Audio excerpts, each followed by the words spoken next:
Ser vencedor, ser campeão, não é só para seleção. No fundo, todo mundo tem isso no coração. Mas como é que funciona isso? Para que você seja vencedor, e muitos querem ser vencedores sozinhos, precisa tirar alguém do caminho? Como é isso?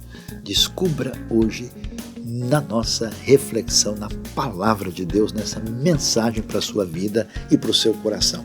E não se esqueça, hein? Seja nosso amigo, parceiro, inscreva-se aí no canal, aperte o sininho, recomende aí a IBNU, compartilhe com seus amigos e seja você um amigo de coração nosso da IBNU, uma comunidade saudável para um mundo melhor.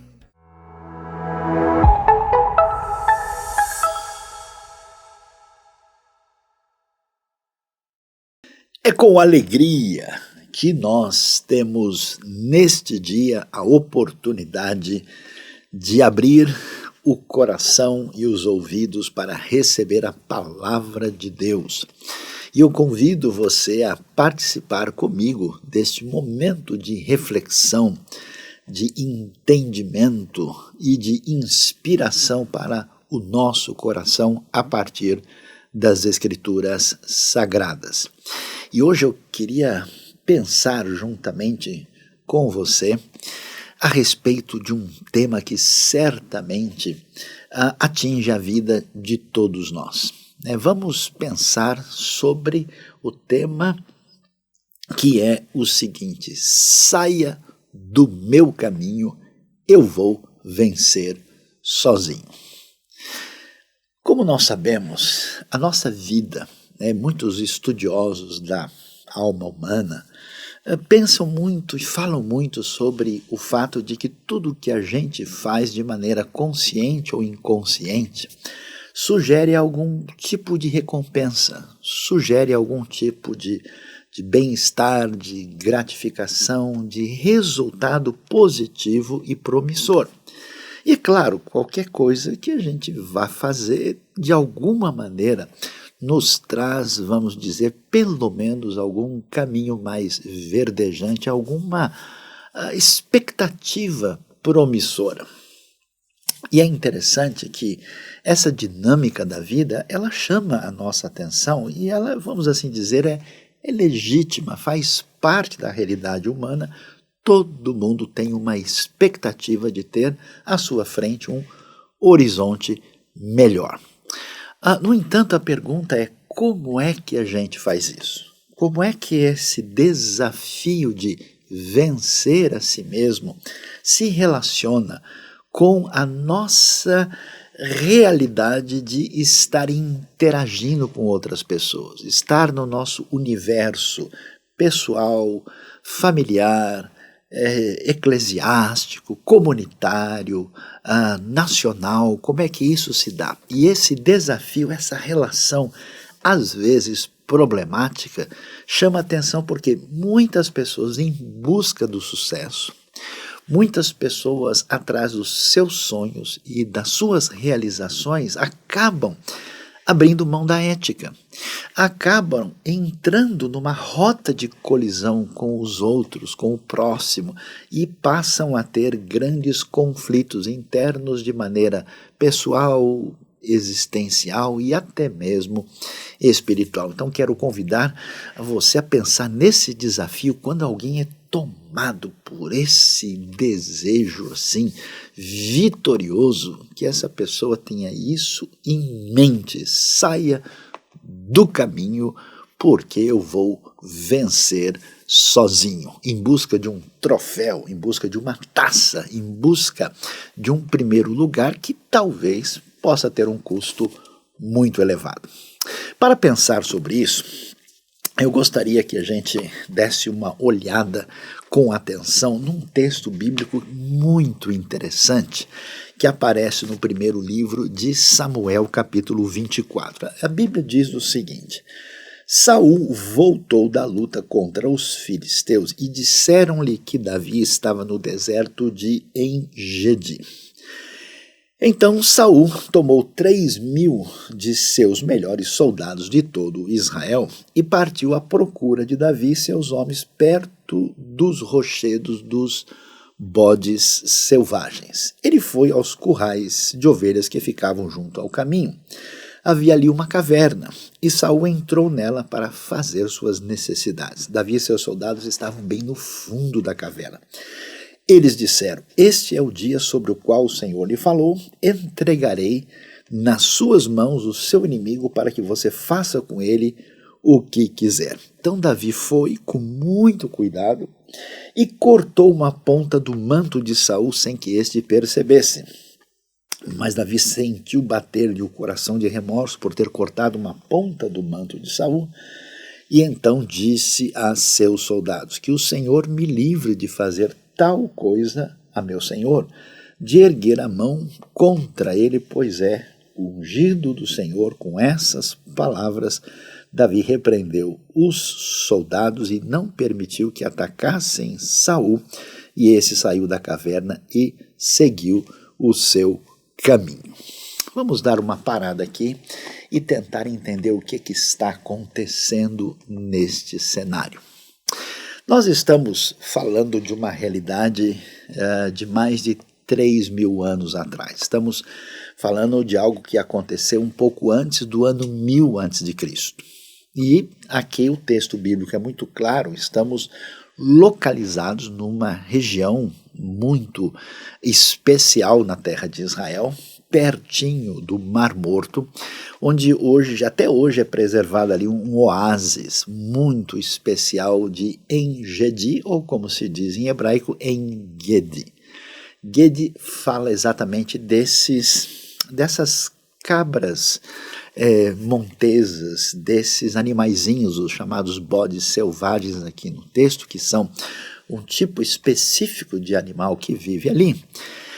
E porque no meio do deserto, junto ao Mar Morto, numa região onde há ali algumas elevações, montes com grutas e cavernas, neste lugar Davi foi se esconder de Saul. E o que acontece? Por que Davi está escondido?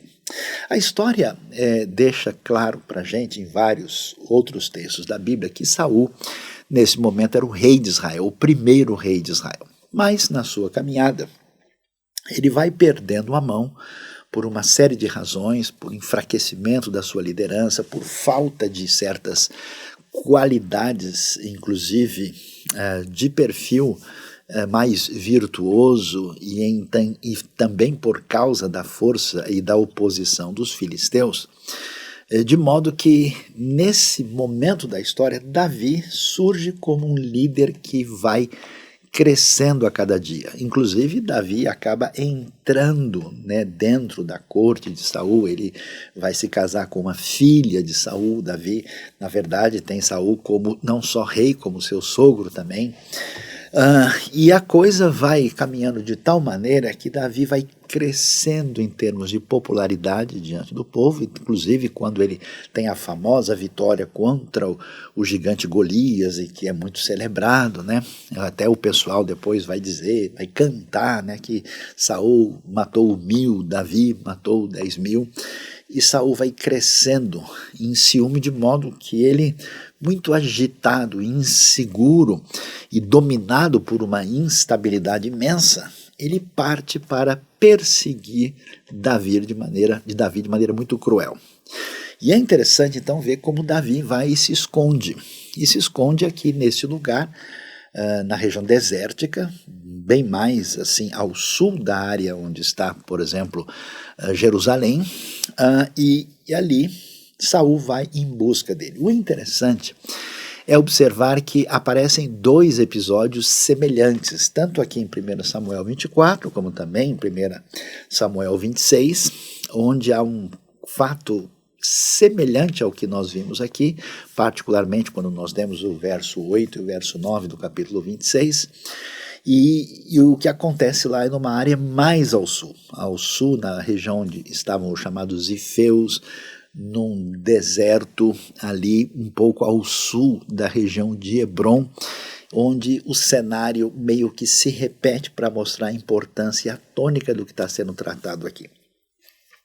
E aí, o que nós precisamos descobrir de tão especial num texto como esse? Eu convido você a pensar comigo na trajetória de Davi. Quem é Davi? Davi é filho de um pastor de rebanhos, de cabras e ovelhas, chamado Jessé. E, na verdade, ele é de uma localidade pertinho de Jerusalém, mas é um vilarejo inexpressivo, que é exatamente a cidade de Belém.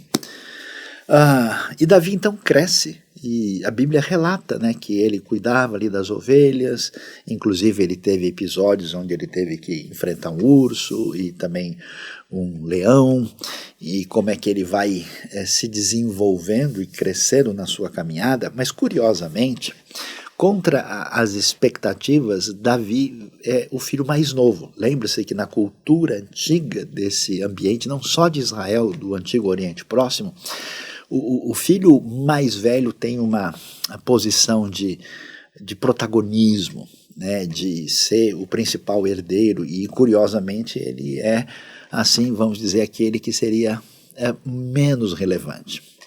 E nessa caminhada, até quando, né, acontece a guerra com os filisteus e Davi vai lá a mandado do seu pai levar comida para os seus irmãos, ele é mal recebido, né, e há um clima de tensão, e ele se oferece para o rei Saul para lutar contra Golias. Saul nem leva a sério, tenta então, como não tem ninguém, de alguma maneira, aceitar o que Davi está propondo. E finalmente Davi é vitorioso, inclusive sem nenhuma armadura especial, da maneira muito simples, com a sua confiança em Deus.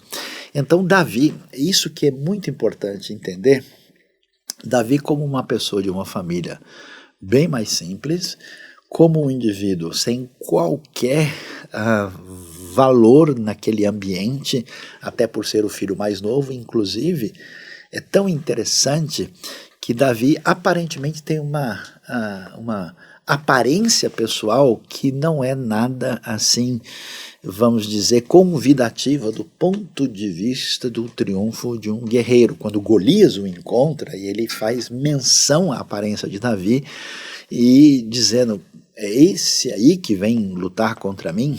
Isso é tão mais intenso que quando o profeta Samuel recebe a mensagem de Deus avisando que Davi haveria de ser rei no futuro, o próprio Samuel vai e Deus diz, olha, não olhe para a aparência dos outros, porque eles não são escolhidos, e quando toda a família passa, Davi nem é incluído.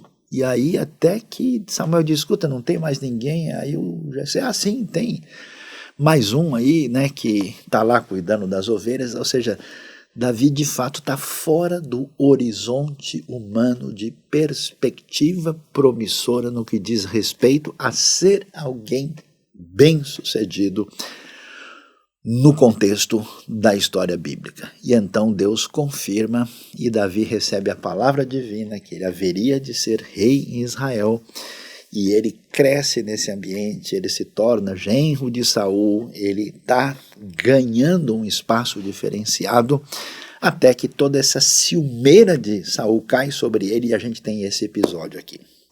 Agora pense bem numa situação semelhante à de Davi, análoga a tudo que a gente viu aqui. Se a gente olha para uma pessoa, e eu conheço muita gente assim, você nunca ouviu aquele ditado famoso, quem nunca comeu mel quando come se lambuza?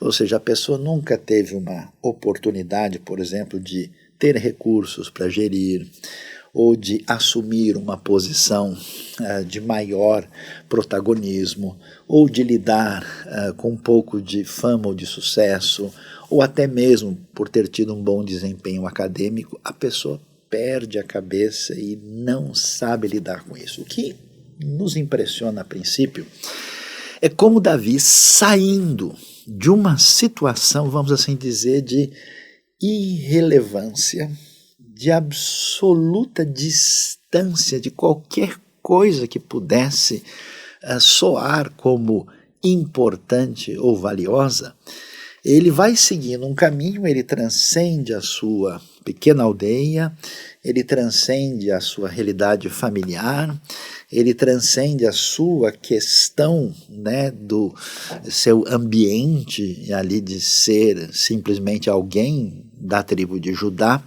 e vai ganhando força e espaço no contexto de Israel e até mesmo além de Israel, porque os filisteus aprendem a temer Davi, a saber quem é este homem. E aí pense bem, como é que a gente faz quando parece que a gente está vencendo? Como é que você lida com as coisas boas que a graça e o amor de Deus permitem chegar à sua vida? Como é que você lida com essas oportunidades e como é que isso se relaciona com a vida em comunidade? O que chama a atenção e o que é impressionante nesse texto de 1 Samuel é que, além da gente ter esse ambiente de trajetória de Davi, e a pergunta é como é que isso mexe com a cabeça de alguém, você tem um outro cenário que ainda, vamos dizer, acentua a maneira como a gente lida com a gente mesmo. Por quê? Davi está sendo perseguido. E é uma perseguição, inclusive, que envolve perigo de vida.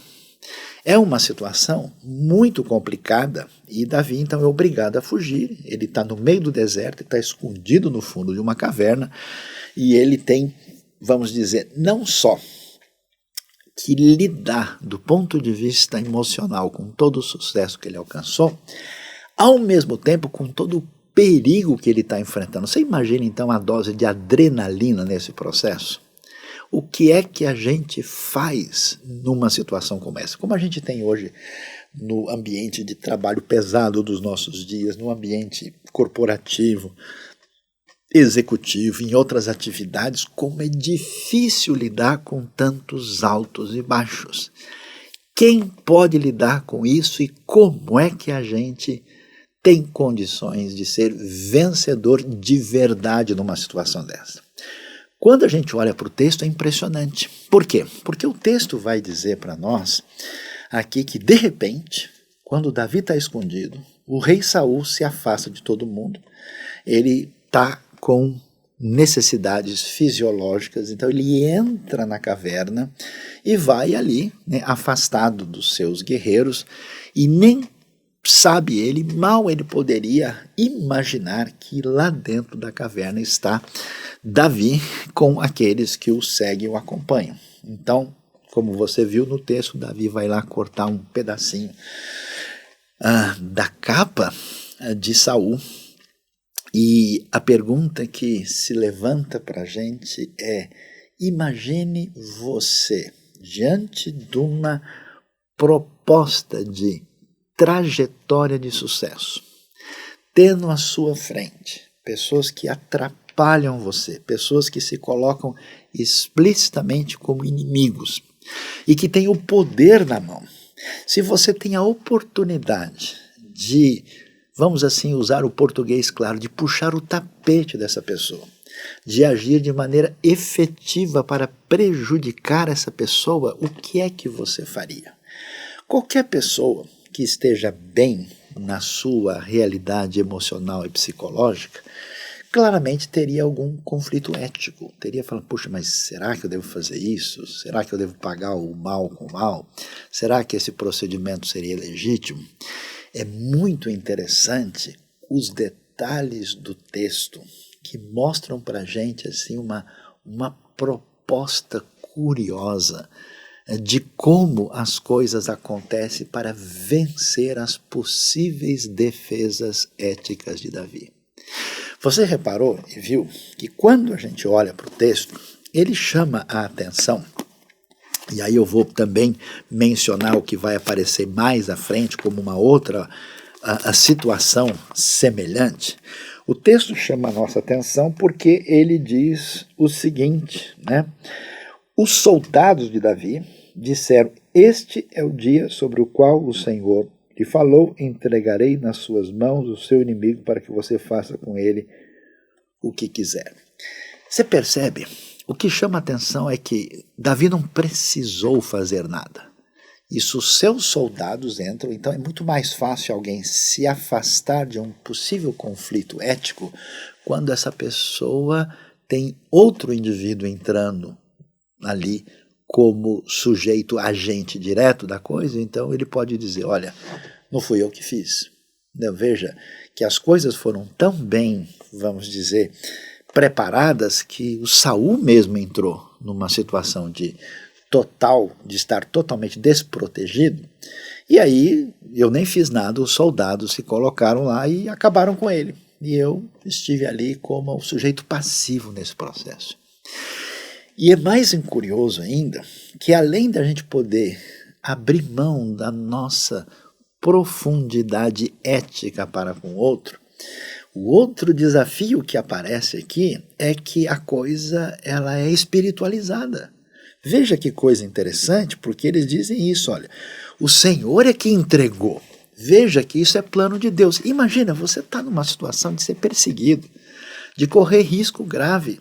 E aí o seu inimigo fica ali desprotegido diante de você. Aí outras pessoas surgem. E você facilmente poderia dizer, olha, tá vendo só? Isso é plano de Deus. Não é interessante como o nível de tentação de romper com a realidade ética e, vamos dizer, de querer apressar algo que a gente entende que vem de Deus pelo poder das nossas mãos, representa um perigo maior para alguém abrir mão da realidade ética na sua vida. O interessante é que vale a pena ler o episódio que acontece depois em outra localidade, quando a gente olha 1 Samuel capítulo 26. Vamos ver o que o texto diz lá. Lá em 1 Samuel 26, verso 8, a Bíblia diz o seguinte, que Abisai disse a Davi, hoje Deus entregou o seu inimigo nas suas mãos. Agora deixe que eu crave a lança nele até o chão. Com um só golpe não precisarei de outro. Davi, contudo, disse a Abisai, não mate, quem pode levantar a mão contra o ungido do Senhor e permanecer inocente? Então, pela segunda vez, Davi tem a mesma oportunidade e ele podia facilmente mistificar toda essa situação e dizer, tá vendo? Deus de fato, e olha, propiciou tudo isso. E ele tinha uma razão ainda mais forte para pensar assim, porque ele tinha uma palavra profética de alguém que inclusive tinha, vamos dizer, uma autoridade espiritual inquestionável, até mesmo sobre a vida de Saul, como a gente pode observar em toda a história, e que tinha dito que Davi haveria de chegar ao trono de Israel. A pergunta é, será que a gente, na intenção de vencer sozinho, diz para quem está na frente, saia do meu caminho? E será que essa tentativa de tirar alguém do caminho é algo que faz calar a nossa consciência, que lança fora a nossa ética, que abre um caminho perigoso de um emergir egocêntrico, narcisista e profundamente desvinculado com o verdadeiro agir de Deus na vida da gente? Esse texto nos leva a pensar profundamente sobre isso. Vamos caminhar um pouco mais aqui para ver o que a palavra de Deus nos diz na sequência daquilo que nós lemos na primeira parte do capítulo 24. E se você não conhece a história, certamente você deve estar pensando, o que será que acontece depois disso? Como é que fica essa situação? Saul vai embora, não fica sabendo de nada, como é que Davi faz? Quais são os desdobramentos de tudo que a gente viu até agora, quando a gente continua lendo 1 Samuel 24. Então vamos ver o texto na sequência. A Bíblia diz o seguinte, então Davi, a partir do verso 8, saiu da caverna e gritou para Saul, ó rei meu senhor. Quando Saul olhou para trás, Davi inclinou-se com o rosto em terra e depois disse: Por que o rei dá atenção aos que dizem que eu pretendo fazer-lhe mal? Hoje o rei pode ver com seus próprios olhos como o Senhor o entregou em minhas mãos na caverna. Alguns insistiram que eu o matasse, mas eu o poupei, pois disse: Não erguerei a mão contra meu Senhor, pois ele é ungido do Senhor. Olha, meu pai, olha para esse pedaço de teu manto em minha mão. Cortei a ponta do teu manto, mas não te matei. Agora entende e reconhece que não sou culpado de fazer-te mal ou de rebelar-me.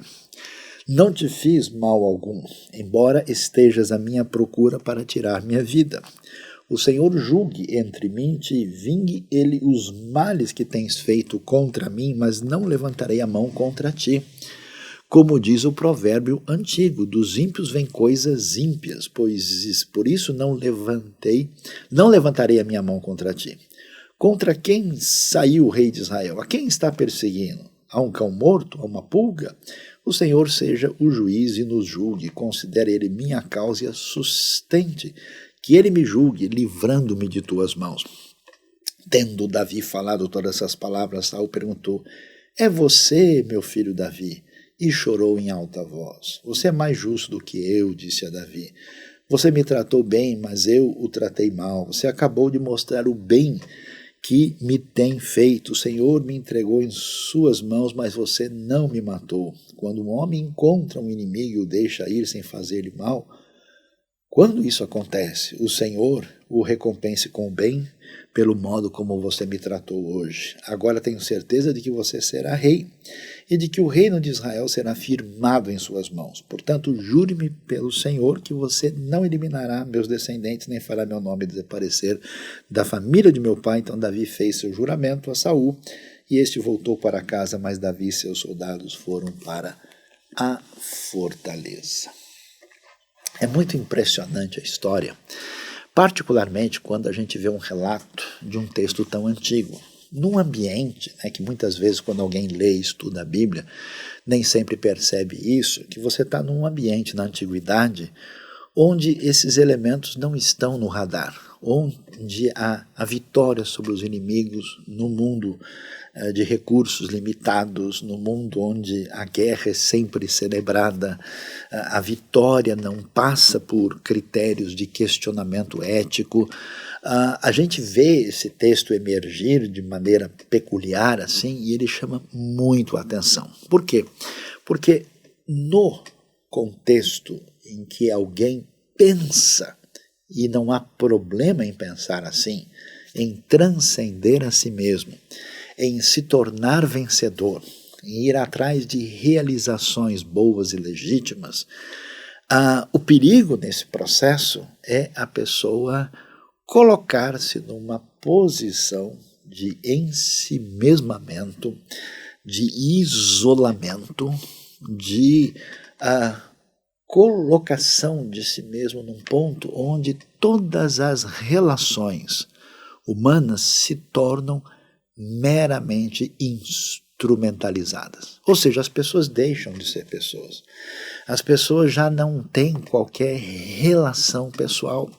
É nesse sentido que a Bíblia vai dizer, por exemplo, que o amor ao dinheiro é a raiz de todo tipo de mal. É nesse sentido que a gente vê as figuras bíblicas assim mostradas como pessoas que perderam a referência daquilo que é a vida, como os grandes poderosos da Babilônia, da Síria, Nabucodonosor, o faraó, Herodes o Grande, o César Romano, ou seja, todo esse processo de vitória a qualquer preço é extremamente mortal e perigoso. E a razão disso é que ninguém pode vencer de fato se não colocar a sua vitória sob Deus e sob aquele que é de fato o maior, perante o qual ninguém pode se levantar e ninguém pode caminhar sem estar devidamente submisso à sua referência maior. E desse modo nós vemos essa trajetória de Davi, onde a gente vê qual é o caminho para alguém poder prosseguir sem estar sozinho. Porque essa a atitude que a gente tem nesse mundo tão cheio de competição, tão cheio de protagonismo a qualquer custo, tão cheio daquele negócio em que as pessoas imaginam para que elas possam, né, ir atrás dos seus sonhos, elas precisam abrir mão de qualquer coisa. Esse texto aparece de maneira muito peculiar e especial, falando coisas que a gente precisa considerar nessa nossa relação com a comunidade, porque o tesouro maior que nós temos na vida não é exatamente a posição que a gente alcança, não é exatamente a fama que alguém pode ter, não é o recurso que está disponível para essa pessoa, não é o seu bem-estar em função de tudo que ele alcançou, mas é a sua relação adequada com Deus e com o próximo. Não vale a pena ter tudo e perder a conexão mais adequada da qual a gente depende de fato no fundo do nosso coração e daquilo que envolve a nossa realidade emocional e espiritual. Por isso o texto fala de coisas fundamentais para a gente. Em primeiro lugar, o que a gente pode e deve destacar aqui do que a gente aprende. Se temos algum objetivo, algo fundamental que acompanha a nossa vida e tem a mão de Deus sobre isso, nós devemos saber que tudo tem o seu tempo certo. É interessante, Davi recebeu a palavra divina.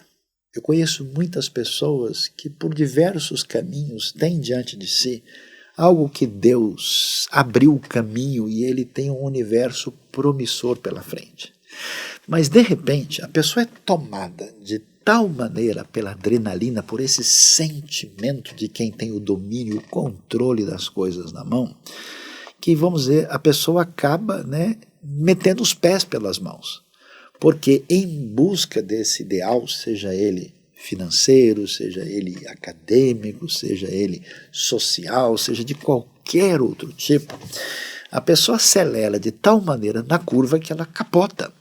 E aí nós vamos ver, eu acho interessante a frase que Davi vai dizer, né, nesse momento, olha, se eu tiver que ser rei, ele vai dizer mais especificamente isso no capítulo 26, vai chegar a hora em que Deus vai propiciar isso. Então, cuidado e tenha atenção para que você caminhe saudavelmente na sua vida sem permitir que uma aceleração inadequada prejudique a sua caminhada.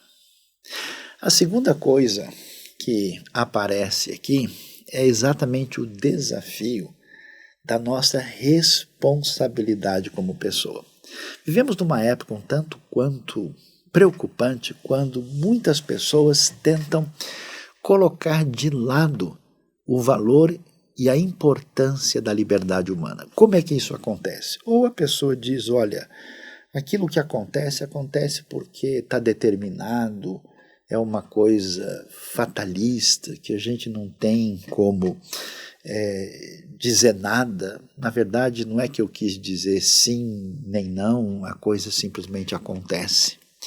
Ou então, quando a pessoa comete um erro, em vez de reconhecer o erro ou pedir desculpas, ela se isenta, tentando dizer que, na verdade, nós somos como criaturas robóticas e até tentam culpar a Deus. Se Deus não quisesse, isso não tinha acontecido. Uma atitude absolutamente indevida. O que nós vemos aqui em Davi é essa tensão. Ele pode muito bem ter a sua vontade, vamos assim dizer, o seu sonho realizado pelas mãos dos outros. E vamos assim dizer, ter as mãos limpas por meio da ação até manipulativa de outras pessoas. Mas Davi se recusa a fazer isso. Então preste atenção. Uma coisa é você agir segundo a lei, segundo um código normativo e até poder defender-se juridicamente. Outra coisa é agir conforme a ética verdadeira que considera a relação com Deus e com o próximo. Davi se recusa. E é interessante porque ele vê, né, da parte do próprio indivíduo ali do seu lado, né? O Abisai fala diretamente com ele: deixa, dá licença aí que eu vou pegar a lança e vou resolver isso agora. Isso significaria sucesso de Davi, alívio dos problemas que ele haveria de enfrentar. Agora Saul sai de cena e ele perde, né, aí o perseguidor que vai deixar de ameaçá-lo e ele vai sentar no trono de Israel. Mas Davi não abre mão daquilo que é uma atitude de nobre caráter, que precisa ter mais valor do que qualquer posição. O outro elemento que chama a atenção, e às vezes a gente fica perguntando, nossa, por que acontece tanta coisa estranha, inadequada e até corrupta no mundo religioso? A razão não é difícil de entender, porque as pessoas do ambiente religioso e fora do ambiente religioso são pessoas como todo mundo. Elas sempre estão sujeitas a tomarem escolhas adequadas e corretas, ou a escolherem fazer o que é incorreto e a praticar o mal. E Davi está nessa situação.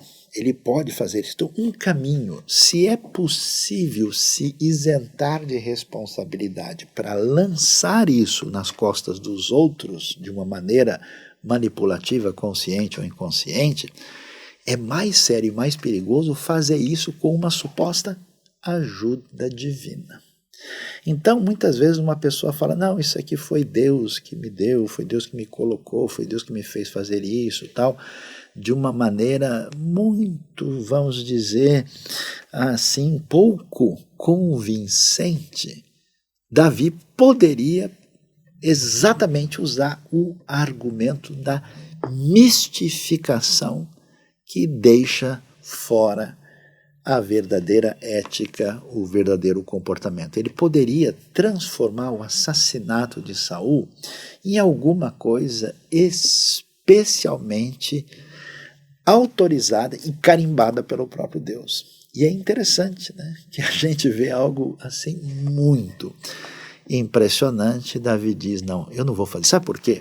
Porque Saul está lá, independentemente dos seus erros e acertos, independentemente do seu descontrole, ele está lá por determinação divina, ele foi ungido pelo Senhor. Então, quem sou eu? É que é uma coisa para a gente pensar, né, que quando alguém perde a noção de quem ele é, ele vai fazer o que não deve.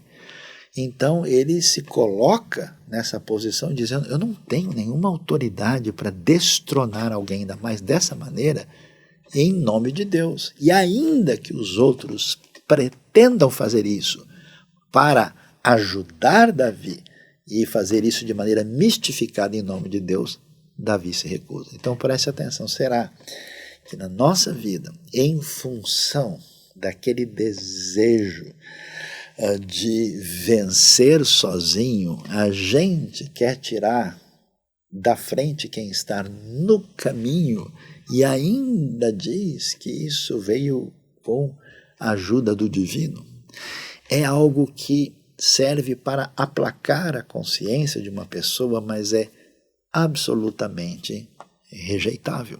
Como é que você tem lidado com as pessoas, com os seus relacionamentos, com a sua vida com os outros, em função dos seus objetivos? Eu fico muito impressionado em nossos dias como nós temos muitas causas, muitos motivos de militância, muitos motivos de defender ideias e bandeiras, quando na verdade a gente nunca pode perder de referência a necessidade de defender pessoas.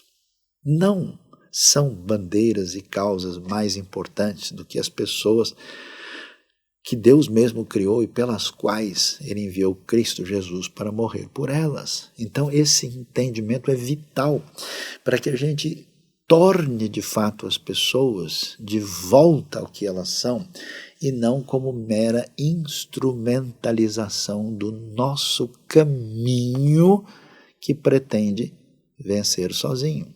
E eu conheço tantas pessoas vencedoras que hoje estão numa situação de total isolamento, sem qualquer relação com ninguém, como alguém que ganhou um grande pote de ouro está fechado numa sala que tem todas as portas fechadas e que a chave foi perdida e a pessoa fica sozinha com o seu ouro, que quase que vira uma grande maldição. A sequência do texto é para lá de extraordinária. Por quê? Porque quando a gente vê todo o cenário, a gente vê uma situação aqui de polarização acentuada. Você vê Davi e Saul, o rei rejeitado pela sua falta de caráter e ética e desobediência a Deus, e o rei que será rei no futuro, que está no seu processo de crescimento debaixo da diretriz divina. Você vê um foragido, escondido para não morrer, o rei do outro lado, perseguidor, que está tentando matá-lo. Você vê, no segundo episódio, Saul chega com 3.000 soldados atrás de Davi. Você vê essa esfera de antagonismo acentuado, marcando o cenário, e quando aquele momento de tensão termina, Saul corta um pedaço, Davi corta um pedaço do manto de Saul, e a coisa podia ter acabado aí. O texto dizer então, naquele dia, Deus abençoou Davi pela sua misericórdia de ele não ter desejado tirar o trono de Saul e ter respeitado o tempo de Deus. Curiosamente, Davi se revela. Davi podia ter ficado calado, até porque ao fazer isso ele correria risco, ele não sabe qual vai ser a atitude de Saul. Ele poderia, claro que Saul está muito mais bem armado, tem gente numa situação muito mais ameaçadora, mas é interessante que nas relações pessoais verdadeiras, que marcam o coração de uma pessoa que ainda está em sintonia com Deus e que enxerga o próximo adequadamente, sempre haverá uma palavra genuína, uma palavra que vem do coração. Então o texto é extraordinário e é muito bonito porque Davi abre o coração. E é muito bonito porque ele chama Saul de meu pai. E é curioso que quando Saul devolve, a conversa, chama ele de meu filho. E então Davi diz, olha o que aconteceu, veja o que eu podia ter feito. E o pessoal até disse, muitos aqui falaram, olha, vai lá e resolve essa situação logo. Seja objetivo. Seja pragmático, defina as coisas, porque o mundo é assim, o mundo é de quem vence. Davi não faz isso, e ele abre o coração e diz, olha meu pai, o que estão dizendo sobre mim em relação a você não é verdade, veja que eu podia ter feito isso e não fiz. E interessante que a gente considera Saul um caso perdido, e não é que o homem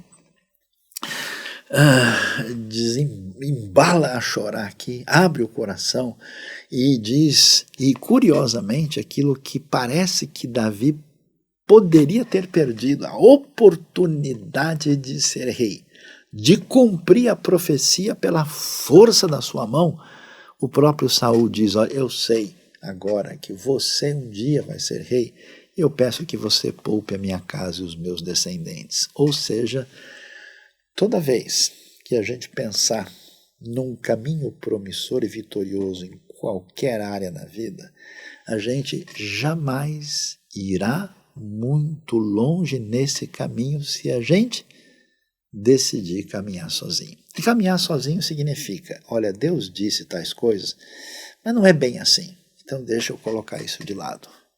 Olha, eu sei que as pessoas estão aqui, mas eu preciso correr atrás daquilo que importa para mim.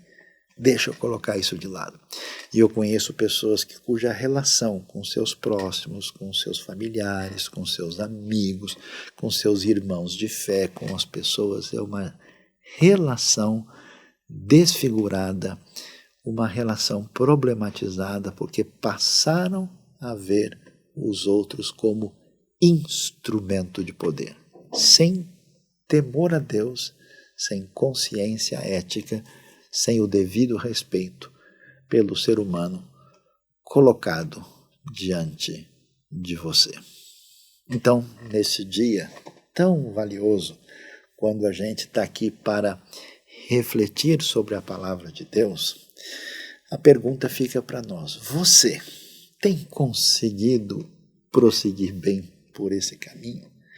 Ou você foi dominado por um sentimento indevido e está pensando, olha, saia do meu caminho, eu vou vencer sozinho.